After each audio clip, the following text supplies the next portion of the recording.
안녕하세요. 저는 얼마 전 무섭고 엄청난 일을 겪게 된 남성입니다. 한때는 청춘 드라마에 있을 법한 소년처럼 평범한 인생을 살던 저였으나 한 사람으로 인해 제 인생은 완전히 공포영화가 되어버렸어요. 왜 하필 저 같은 사람한테 이런 일이 생겼는지 모르겠지만 사람을 잘 믿던 제게 하늘이 교훈을 알려주는 것이라고 생각하고 있어요. 저를 이렇게까지 질리게 만든 것은 다름 아닌 얼마 전 이혼한 저의 아내인데요. 저는 지금부터 공포영화 같은 제 이야기를 여러분들께 들려드리려고 합니다. 저와 아내는 첫 만남부터 청춘 드라마 버금갈 만큼 로맨틱했어요. 제가 갓 대학생이 되던 무렵이었는데 평소 사진 찍는 것을 좋아해서 사진 동아리에 들어갔어요. 저는 사람을 찍는 것보다 풍경 사진을 찍는 것을 즐겼었죠. 하늘도 찍었다가 꽃도 찍었다가 길거리도 찍었다가 여러 가지 각도로 다양한 것을 찍었어요. 고개를 돌렸더니 핑크 뮬리가 이쁘게 폈길래 찍어서 액자로 걸어두면 좋겠다는 생각에 카메라를 들어서 초점을 맞추고 있었어요. 그런데 바람이 일렁이면서 뮬리가 흩날리더니 그 사이로 한 여자가 보이더라고요. 저는 뭔가에 홀린 듯한 느낌을 받았고 카메라를 천천히 내려서 그 여자를 쳐다봤어요. 한동안은 멍하니 계속 그러고 쳐다보게 되더라고요. 그러다 여자가 머리를 흩날리면서 제 쪽을 쳐다봤고 저는 눈이 마주치자마자 뒤돌아버렸어요. 심호흡을 한 번 하고 다시 여자가 있던 쪽을 쳐다봤는데 이미 여자는 사라진 뒤였어요. 전화번호라도 물어볼 걸, 아니 말이라도 한번 걸어볼 걸 싶었죠. 집에 와서도 계속 그 여자가 생각났고 말 걸어보지 못한 걸 후회했어요. 그 동네 사람인지 다른 지역에서 놀러온 사람인지 알 수 없기 때문에 다시는 못 만나게 될 줄 알았어요. 하지만 저희가 하늘에서 맺어준 운명이었던 건지 얼마 지나지 않아서 한 꽃집에서 만나게 된 거예요. 갑자기 인테리어에 관심이 생겨서 방을 조금 꾸미고 사진을 찍어볼까라는 생각이 들었어요. 방을 꾸며봤는데 조금 허전해서 조그만 화분을 하나 놓아볼까 싶은 생각에 꽃집으로 향했어요. 난생 처음 꽃집에 와봐서 뭐가 뭔지 도통 모르겠더라고요. 아무리 제가 꽃을 찍으러 다닌다고 하지만 길거리에 피어난 꽃을 보고 이쁘다면서 카메라로 찍을 줄만 알았지 막상 이름을 아는 꽃이 몇 개 없었어요. 직원한테 도움을 받아보고자 가게를 두리번거렸는데 아무도 없었죠. 뒤쪽에 조그만 쪽문이 있어서 혹시나 하는 마음에 아무도 없냐고 말했고 정말 영화처럼 쪽문에서 그때 뮬리 사이로 보이던 그 여자가 나오는 거예요. 저는 여자를 보는 순간 운명이라고 생각했어요. 그래서 꽃을 추천받고 결제하면서 옆에 있던 조그만 쪽지에 제 번호를 적어서 건네주었죠. 여자는 종이를 받아들고는 양볼이 발그레해지면서 수줍게 웃더라고요. 사실 제 번호를 주면서도 기대는 안 하고 있었는데 꽃집 마감 시간에 그녀에게서 연락이 왔더라고요. 몇 번 이야기 주고받다가 제가 그때 뮬리밭에서 본 적 있다고 이야기를 했어요. 저 사실 얼마 전에 다른 동네에서 수연 씨 본 적 있어요. 수연 씨도 저를 봤을지는 모르겠지만 저는 똑똑히 기억해요. 그때 뮬리밭에 있던 수연 씨를요. 진짜요? 저 며칠 전에 뮬리밭 간 적 있는데 아 설마 혹시 저랑 눈 마주치고 바로 뒤도셨던 그분이세요? 손에 카메라 들고 계시던... 네 맞아요. 기억하시네요? 이거 뭔가 기분이 살짝 이상하네요. 수연 씨가 기억하고 계실 줄은 진짜 상상도 못했거든요. 하늘도 찍고 길거리도 찍고 막 그러시던데 사진 찍는 모습이 멋있었어요. 저는 카메라도 잘 모르고 사진도 잘 못 찍어서 그런지 대영 씨의 그런 모습이 너무 멋있었어요. 제가 그녀를 봤다고 하자 그녀는 놀라면서 그때 그 사람이 저였냐고 하더라고요. 사실 그녀도 제가 사진 찍고 있는 모습을 봤었다고 하면서요. 집중하는 모습이 멋있어서 번호 물어보고 싶었는데 뮬리밭에서 제가 시선을 피하길래 관심 없는 줄 알고 그냥 지나쳤다고 하더라고요. 어떻게 이런 운명이 있냐며 둘이서 엄청 신기했어요. 만날 사람은 만나게 되어 있다더니 그게 저희 둘인 것 같다면서 신나 있었죠. 그녀는 제가 꽃을 샀던 곳에서 일하는 아르바이트생이었어요. 저랑 동갑에 원래라면 저처럼 대학을 다니고 있어야 하는데 집안 형편이 어려워서 휴학하고 아르바이트를 하고 있다고 하더라고요. 아직은 둘 다 대학생 신분이니 집안 형편 따위는 전혀 신경 쓰이지 않았어요. 저는 그녀가 열심히 살려고 노력하는 모습이 오히려 보기 좋았고 더 매력적으로 느껴졌죠. 몇 번 만나다가 더 이상은 마음을 숨길 수 없어서 고백을 했고 그녀는 왜 이제서야 고백하냐며 제 고백을 받아주면서 본격적으로 연인으로 만나기 시작했어요. 저희는 6년이란 시간을 만났고 그 사이 저는 군대도 갔다 오고 대학도 졸업해서 취준생이었죠. 대기업을 목표로 준비하고 있었고 취직만 하게 되면 여자친구와 바로 결혼을 하고 싶었어요. 여자친구는 여전히 그 꽃집에서 아르바이트를 하고 있었어요. 재학과 휴학, 그리고 아르바이트를 꾸준히 병행하고 있었죠. 스트레스 받고 힘들만도 한데 늘 저를 먼저 위해주고 챙겨주는 착한 여자친구였어요. 그래도 제가 학교 다니면서 학점 관리도 열심히 하고 필요한 자격증들도 미리 다 따놓았어서 다른 친구들보다는 비교적 빠르게 취업에 성공했어요. 사실 저희 아버지께서 사업을 하셔서 저는 다른 회사에 가지 않고 저희 아버지 뒤를 잇고 싶었어요. 하지만 아버지께서 제가 자신의 사업을 이어받는 걸 원치 않으셔서 저는 대기업에 취직을 한 것이죠. 자신이 사업을 해보면서 회사를 지키는 것이 얼마나 힘들고 어려운 것인지 잘 알기 때문에 아들만큼은 자신과 똑같이 힘든 짐을 안고 살지 말고 편하게 살았으면 하는 마음이신 거예요. 저는 취업 후 반년 정도 다니다가 어느 정도 일이 손에 익으면서 익숙해졌고 얼추 자리도 잡은 것 같아서 여자친구에게 프로포즈를 했어요. 수연아, 우리 만난 지도 6년 반이나 됐고 이제 나도 대기업에 취업했으니까 더 이상 연애는 그만하고 우리 결혼하자. 나 진짜 진지하게 생각하고 말하는 거야. 있잖아. 너무 고마워. 진짜 너무 고마운데 나는 아직 준비가 안 됐어. 대학교도 졸업 못했고 아직 번듯한 직장도 없이 아르바이트나 하고 있고 돈은 내가 벌면 되는데 그게 뭐가 중요해. 나는 너가 아르바이트 해도 상관없어. 정말 단지 그 이유 때문에 안 받아주는 거야? 내가 싫어진 게 아니라면 뭐든 괜찮아. 그러니까 우리 결혼하자. 대영아, 미안하고 고마워. 이런 나지만 괜찮다고 해줘서 받아줘서 너무 고마워. 앞으로 내가 더 잘할게. 너를 위해서 살게. 네 말대로 우리 결혼하자. 여자친구는 아직 자신이 대학 졸업도 못했고 아르바이트생 신분이라 능력이 없다는 게 마음에 걸렸는지 처음엔 미안하다고 하면서 제 프로포즈를 못 받아주겠다고 하는 거예요. 하지만 저는 대기업에 취업을 했고 안정적인 월급에 회사에서 인정도 받고 있어서 여자친구쯤은 거뜬하게 먹여 살릴 자신이 있었어요. 저는 여자친구에게 어떤 이유든 괜찮다고 싫어진 게 아니라면 결혼하자고 말했죠. 여자친구는 울면서 이런 자신을 받아줘서 고맙다고 하면서 제 청혼을 받아줬어요. 저희는 결혼을 했고 아내는 여전히 꽃집에서 아르바이트를 했어요. 꽃으로 무언가를 꾸밀 때 제일 행복해 보여서 말리고 싶지 않았어요. 꽃을 만지며 행복해하는 아내를 볼 때면 저까지 행복한 기분이 들었어요.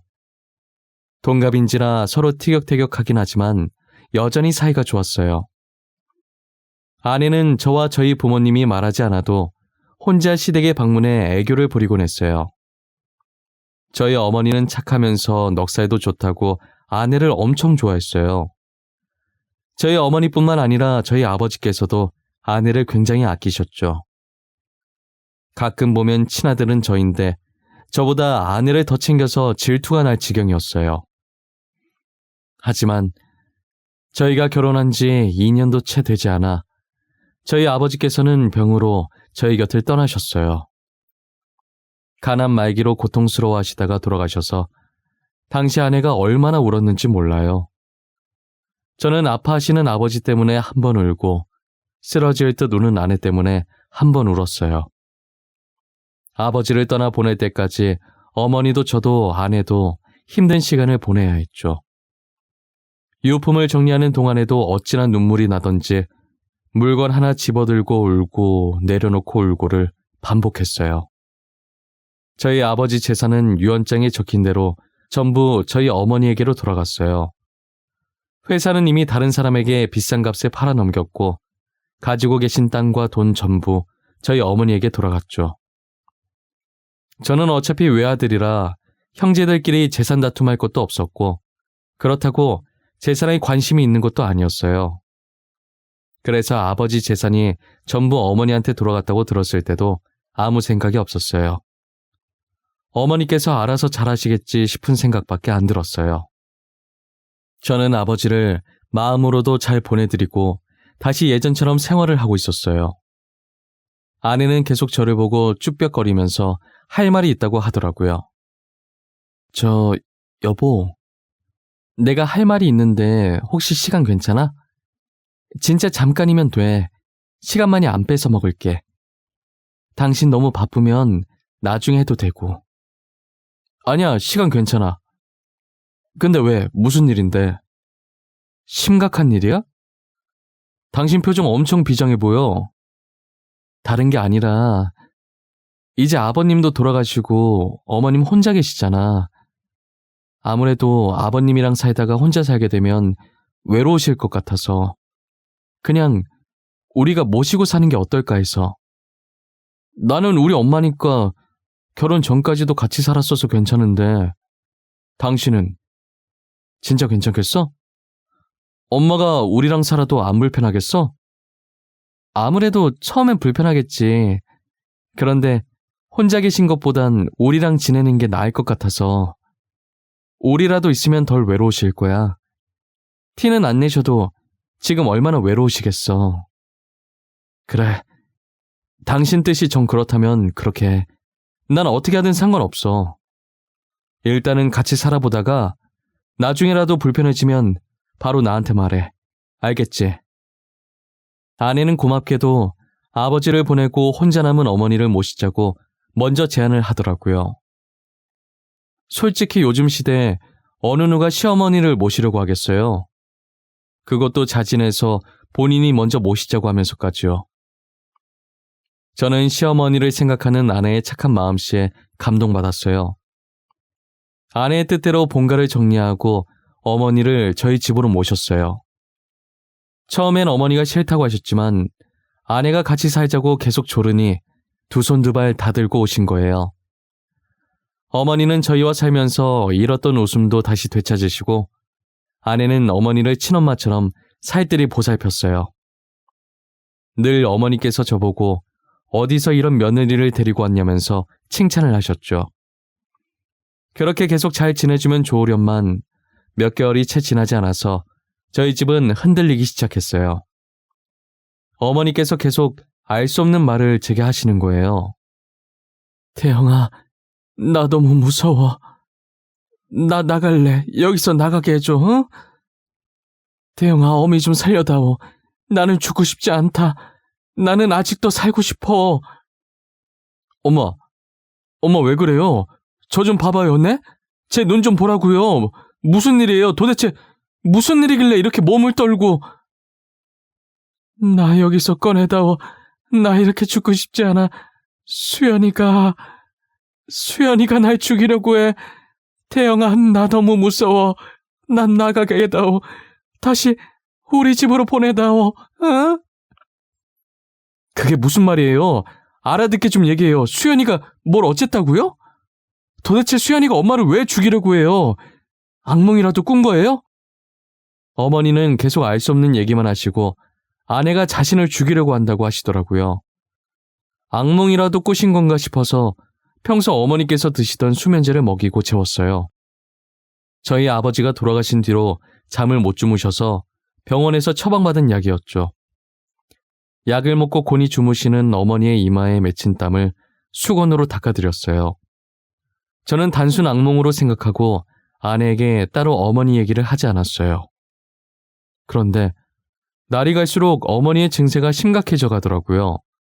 심할 때는 구석에 가서 웅크리고 있길래 다가가 보면 두려움에 온몸을 떨고 계셨어요. 왜 그러냐고 물어도 아내가 자신을 죽이려고 한다고 자기 보고 죽으라고 했다는 말만 반복하셨죠. 저는 아내가 평소 어떤 사람인지 잘 알기에 어머니가 계속 같은 말을 하셔도 믿지 않았어요. 오히려 어머니한테 무슨 문제가 있나 생각이 들었죠.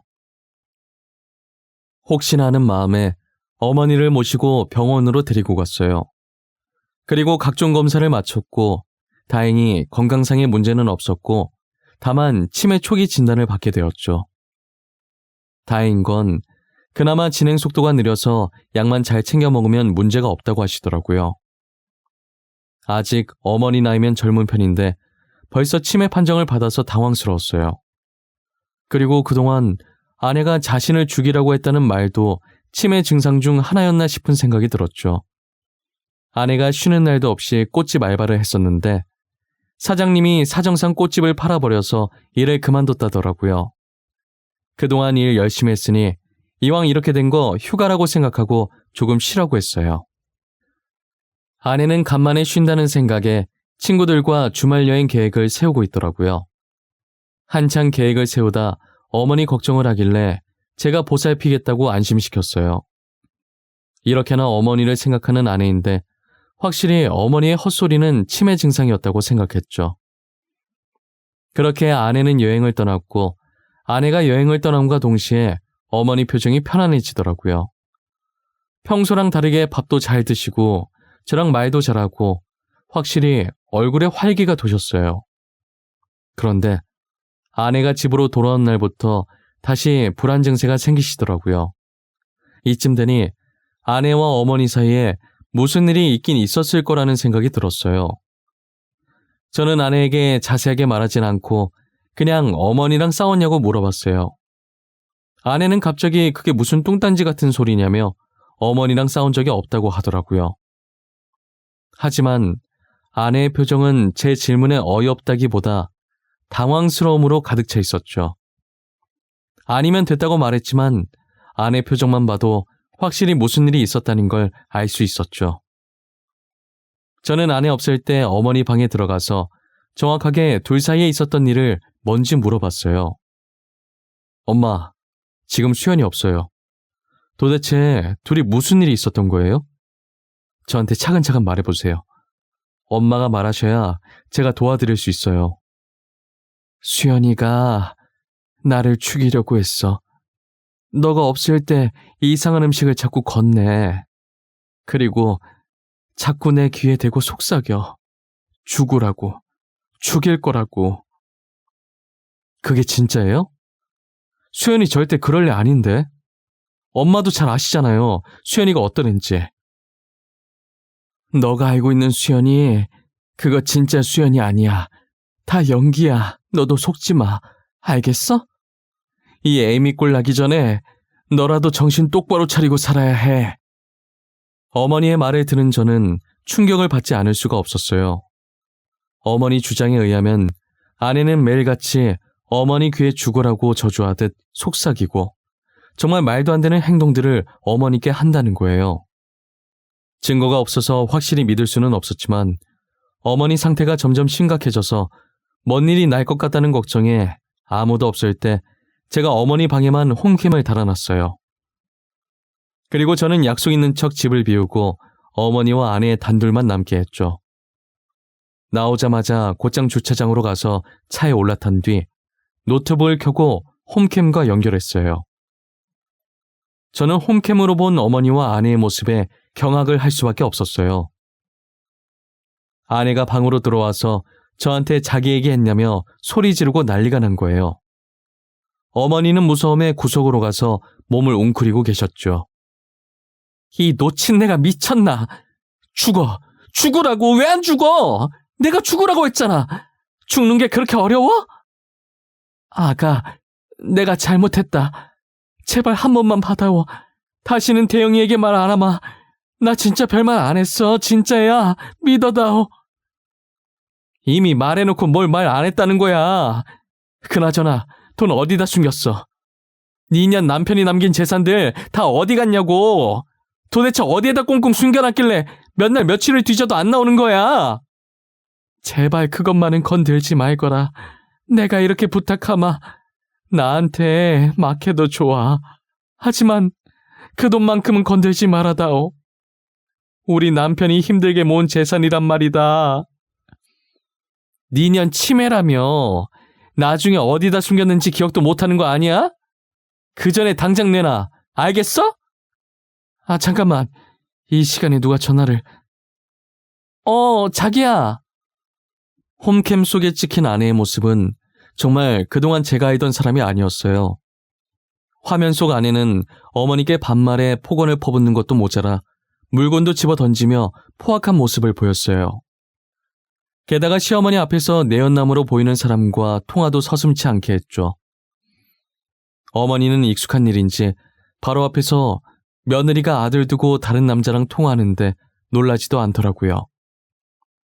이제야 어머니의 말들이 하나씩 이해가기 시작했고 혼자서 힘들었을 어머니한테 너무 죄송했어요. 저는 홈캠을 본으로 아내가 외도를 했다는 확실한 증거를 찾기 시작했어요. 홈캠엔 스피커폰으로 한 게 아니라서 남자 목소리가 들리지 않았고 장난으로 친구끼리 자기야라고 했다고 아내가 우길 수도 있기 때문에 상대가 남자라는 증거를 찾아야겠다는 생각을 했어요.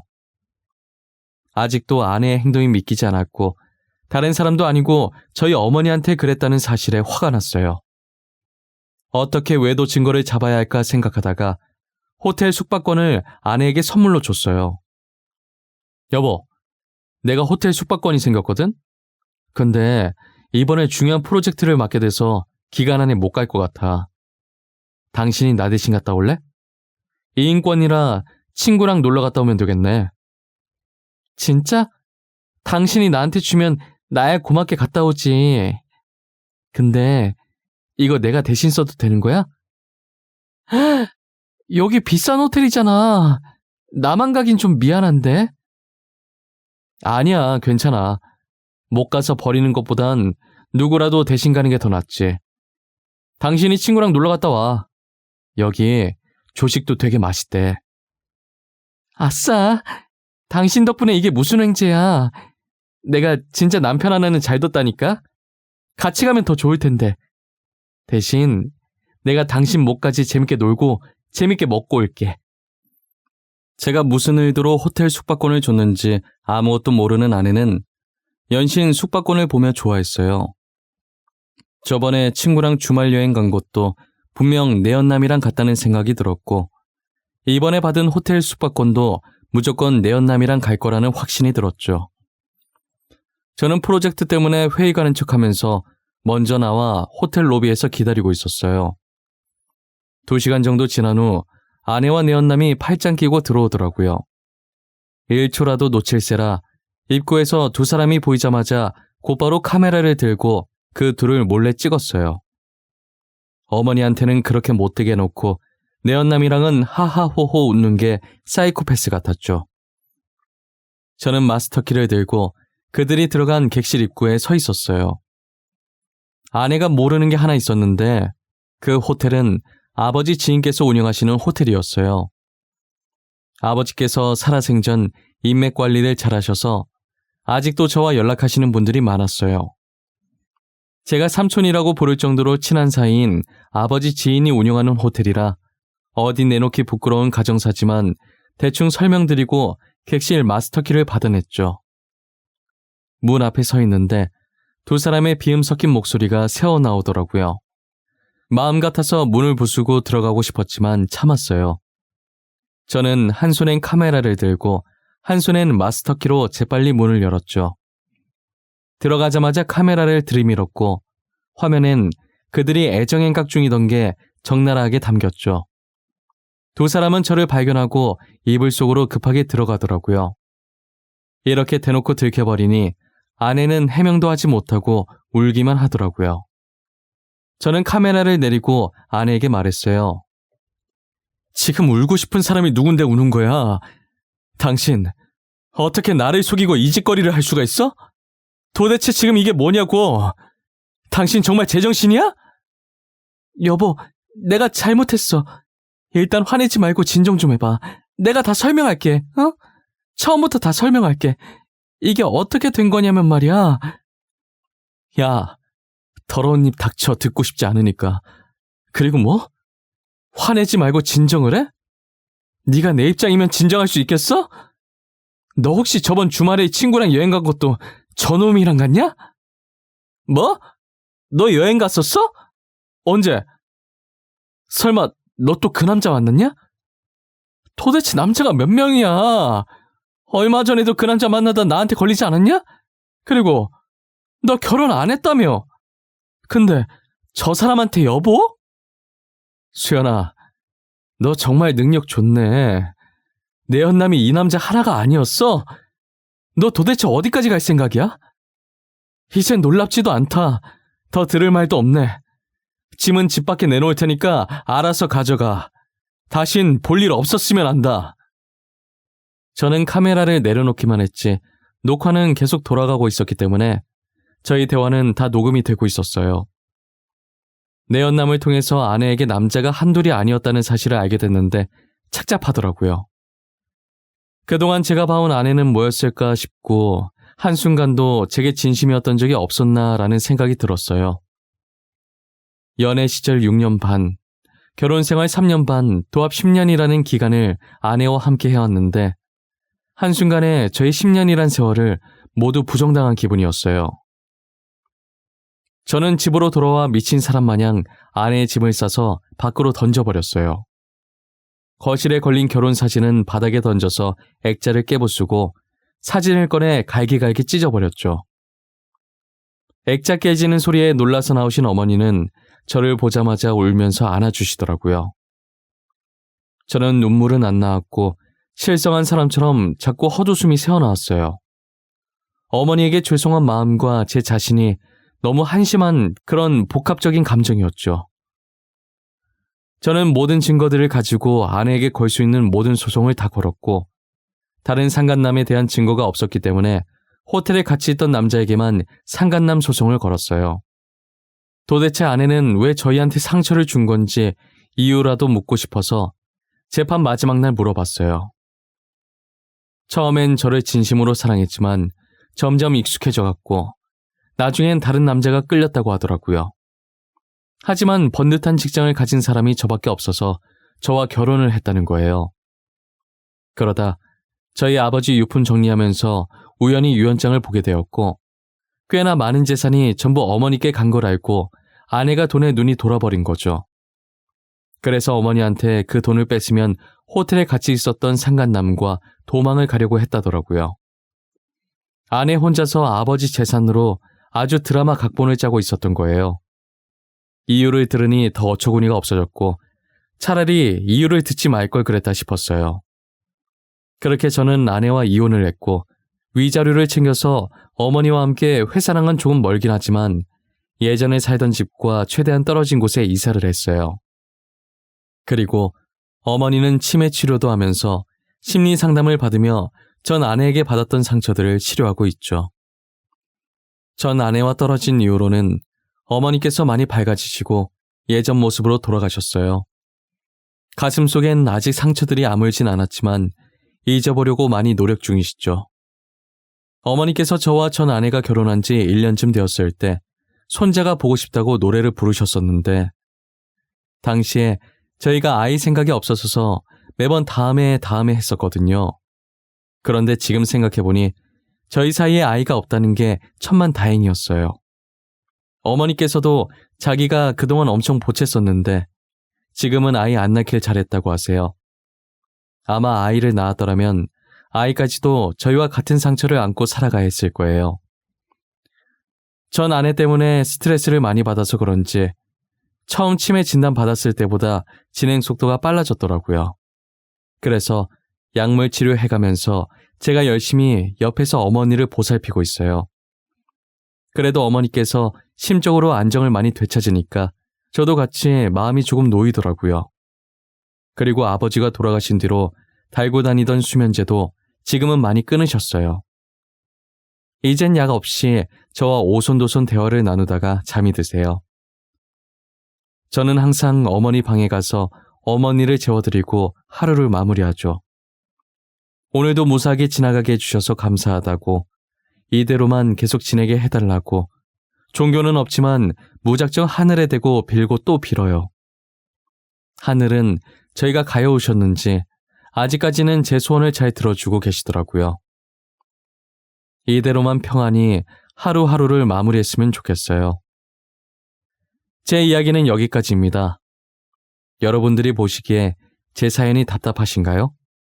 아니면 약간의 시원함이 공존하셨나요? 저는 시원하기도 하면서 답답하기도 하네요. 여러분들도 저와 같은 마음이셨을까요? 요즘 날이 많이 풀렸는데 아직은 아침 저녁으로 쌀쌀한 편이에요. 이런 날 감기 걸리기 쉬우니 다들 건강 잘 챙기셨으면 좋겠습니다. 지금까지 제 이야기 들어주셔서 감사하고 늘 건강하고 주변 사람들 챙기면서 행복한 하루 보내시길 바랄게요.